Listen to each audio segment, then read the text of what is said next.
सात संगत जी, प्रेम से कहना धन निरंकार जी। सात संगत जी, दासी आपके चरणों में उपस्थित हुई है। दासी के विचार का विषय है सबके भले के लिए प्रार्थना। सात संगत जी, हम कहते हैं सबका भला करो करतार, सबका सब विधियो कल्याण।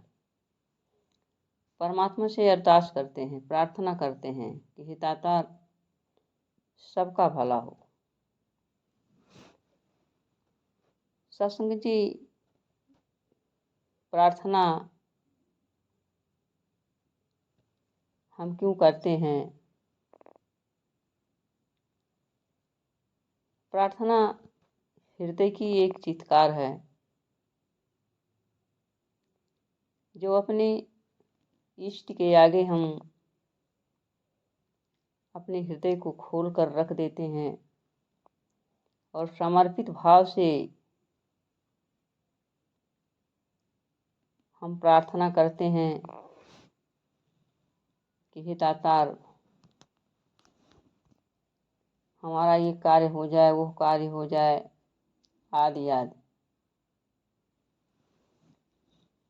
यानी समर्पित भाव से हम जो भी भाव इनके चरणों में अपने इष्ट के प्रति रखते हैं वही प्रार्थना है। सत्संग जी, संसार में भगत चार प्रकार के बताए गए हैं: आर्त, अर्थार्थी, जिज्ञासु और ज्ञानी। ये चारों प्रकार के भगतों ने प्रार्थना किया है, सदगुरु के चरणों में परमात्मा के प्रति प्रार्थना किया है, अपना अपना भाव लेकर के। जैसे आर्त भगत जो है, अपने किसी शारीरिक दुख है, मानसिक दुख है आदि को लेकर के सदगुरु के चरणों में प्रार्थना किया है। यानी अपने दुख को लेकर के कि हमारा दुख दूर हो जाए। दुख दूर करने के लिए परमात्मा के चरणों में समर्पित हुआ और परमात्मा ने कृपा करके उसके दुख दूर किए। ऐसे भक्तों की श्रेणी में आते हैं गजराज, सात संगत जी,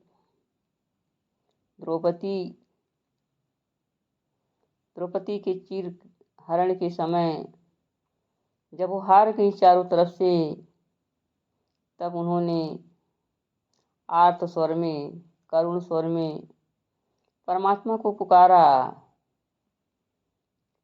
कि हे प्रभु, अब आपके अलावा इस संसार में मेरा कोई लाज बचाने वाला नहीं। और झट से इस प्रभु ने उनकी लाज को बचाने के लिए उनकी साड़ी ही बन गए। यानी जिस भाव से भगत प्रार्थना करता है वह भाव उसका पूरा होता है।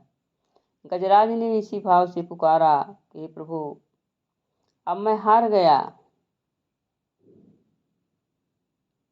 अब आप ही मुझे बचा सकते हैं। तो झट से वहाँ भी परमात्मा उपस्थित हो गए।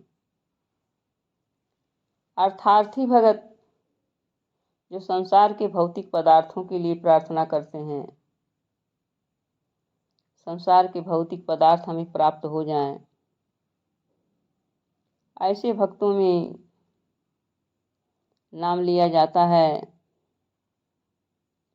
विभीषण का, ध्रुव का, सुग्रीव का। ये सब जो है अर्थार्थी भगत थे। संसार की भौतिक पदार्थों की चाहना थी, परमात्मा ने इनका भी सुना, इनको भी राजपाट मिल गया, इनके भी भाव पूरे हुए। प्रार्थना जिस भाव से की जाती है वो भाव परमात्मा सबके पूरे करते हैं। तीसरी कोटि में आते हैं जिज्ञासु। जिज्ञासु भगत परमात्मा को प्राप्त करने की इच्छा वाले भक्तों को जिज्ञासु कहा जाता है। प्राप्त नहीं किए हैं, बल्कि प्राप्त करने की इच्छा है उनके अंदर, उत्कंठा है, जिज्ञासा है कि हम परमात्मा को पा जाएं, परमात्मा को प्राप्त कर ले जाएं। ऐसे भक्तों में नाम लिया जाता है उद्धव जी का, राजा परीक्षित का, जो कि परमात्मा के चरणों में प्रार्थना किए कि हे प्रभु, हमें आप दर्शन दीजिए या हम आपकी जानकारी कर पाएँ। यहाँ भी सदगुरु ने इनके भाव को पूरे किए। लास्ट में जो परमात्मा को बहुत प्रिय होते हैं, ऐसे भक्तों की श्रेणी में आते हैं ज्ञानी जन। ये ज्ञानी जन भगत है शबरी, हनुमान, सुदामा जी और केवट, ये ज्ञानी भगत थे, ये परमात्मा के हृदय थे। ज्ञानी भगत जो होते हैं स्वयं का तो कल्याण कर ही लिए होते हैं और पूरे संसार का भी कल्याण इनके द्वारा होता है। तो साधु संगत जी, श्रद्धा और विश्वास में डूबी हुई प्रार्थनाएं जो होती हैं ज्ञानी भक्तों के द्वारा की जाती हैं।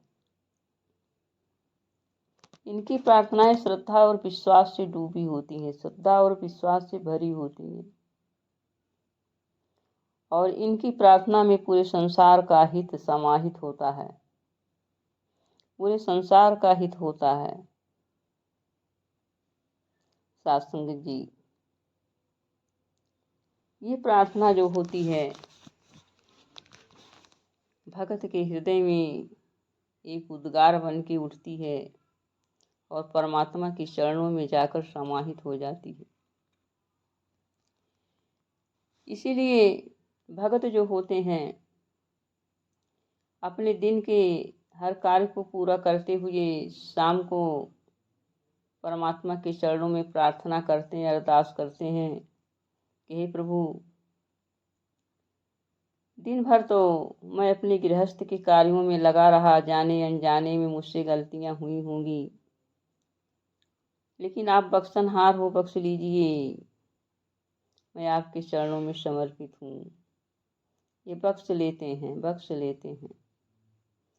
सुबह जब होती है तो भक्तजन फिर अरदास करते हैं कि हे दातार, आपकी कृपा से रात बड़ी अच्छी बीती, आपने फिर एक सवेरा मेरी झोली में डाला है, तो कृपा करना ये दिन के जितनी भी हमारे कार्य हैं, व्यवहार हैं, दिनचर्या है, आपकी कृपा से अच्छे से हो तथा मेरे द्वारा तन मन धन से किसी को किसी प्रकार का दुख ना पहुँचे। ये भक्तों की प्रार्थनाएं हुआ करती। साध संगत जी, सदगुरु माँ कृपा करें कि हम हर पल प्रार्थना से ही जुड़े रहें, अरदास से ही जुड़े रहें, क्योंकि बिना प्रार्थना के हमारा जीवन जो है निस्सार है, जीवन में कोई तत्व नहीं होगा। तो कृपा करना हमेशा हम आपके चरणों में श्रद्धा और विश्वास के सुमन चढ़ाते जाएं तथा प्रार्थना से हर पल हमारा हृदय ओतप्रोत रहे। प्यार से कहना, धन निरंकार की।